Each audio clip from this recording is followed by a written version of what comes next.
Okay, welcome in. This is a really fun position I had in a recent game. I'm playing with the black pieces. It is white to play. I like this position because there's a lot going on. A lot of the pieces are out and ready to attack. We have some rooks in the center of the board. And white is better in this position. White is up material. White has the two knights and black has one knight. And the slight compensation that black has is that black's king is very safe, protected by the king's pawns.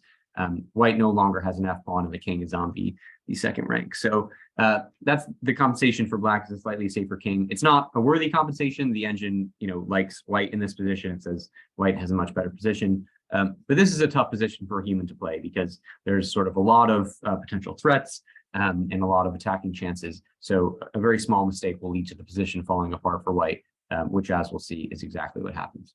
So white to play, the engine really likes d3 here. The idea is we're attacking the queen. The queen doesn't have kind of many spaces to go, but my opponent played h3. And I think this makes sense for a human to play. It's really hard to kind of relinquish this double attack on f7. We have the bishop pinning the pawn. The pawn can't move. The knight is attacking, and it would be tough to sort of give that up if you're playing with white. So I kind of understand h3, and at h3 the engine is fine with this. So I took with the bishop, and he took right back with the knight. So he replaced his knight on f3 with his knight on g5.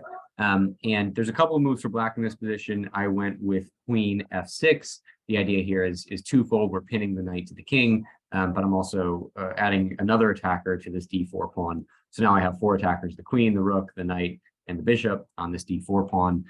White has three defenders: as the queen, the bishop, and a knight, which is not really a defender because it's pinned. So this d pawn is going to fall. Could be good. It's opening up the center, which probably is good for black at this point, because white's king is a little bit less safe and more out in the open. And that's exactly kind of the idea that the engine wants to solve for white here. The engine wants white to make a retreat with the king to g1. And my opponent sort of had that idea, except didn't kind of move the king to g1, moved it to f1. G1, I think, is a better square. There's no longer a pin on the knight. The king's a bit safer. He is on this diagonal with this nice bishop. You have a dark square bishop of your own. But regardless, white is still fine here. The engine still prefers white. So I played kind of the most obvious move here. I took the d4 pawn with the knight. Again, I have plenty more attackers on this. And probably what's best here is for white to kind of just make some exchanges in the middle. But white played actually what turned out to be the losing move, which is bishop to g5. And this doesn't look at all like a losing move, right? It opens up the rook on the e-file. It's attacking the queen. It's skewering the queen to the bishop. So, if the queen moves, then the bishop can take the rook, which is a nice kind of exchange. The bishop is protected by the knight. So it looks like this is a totally fine, very solid move. I think something a lot of humans would play when you're kind of up a piece. It looks like white's very active in attacking. But this actually loses to knight takes knight on f3. And this is a really dangerous move because, black has just opened up a lot of really nice opportunities here. First and foremost, there's a discovered attack on the D rook to the queen, so that has to be dealt with.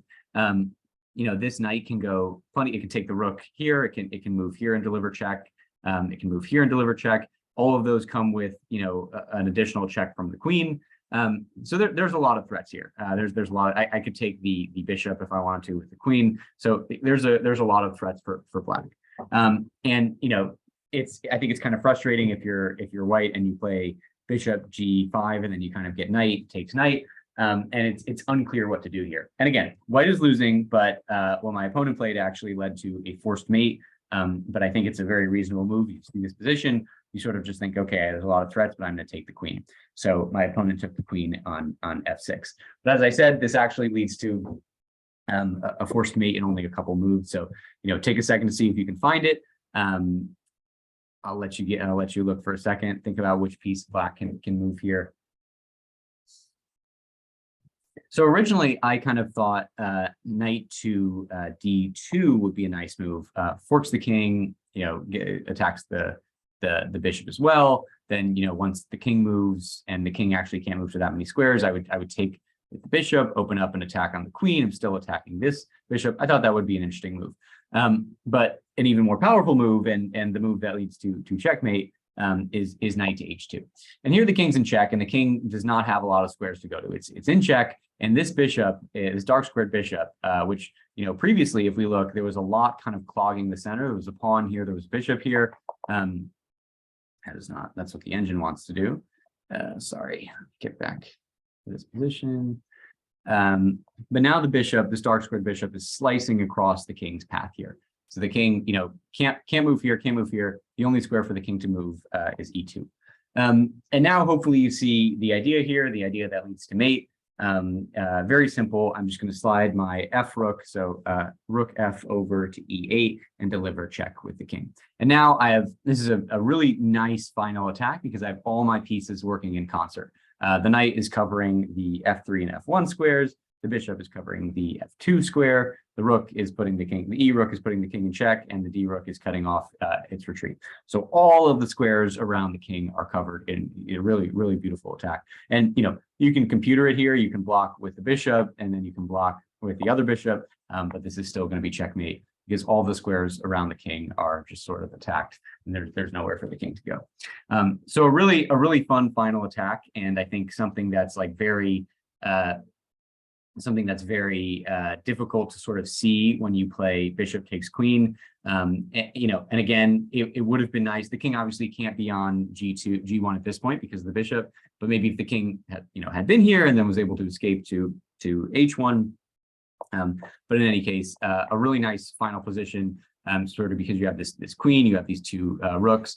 They're totally helpless in preventing checkmate from the king. So I really like the position, thought it was neat. Hopefully you like it too, and I'll be sure to share more as they arise. So we'll see you next time.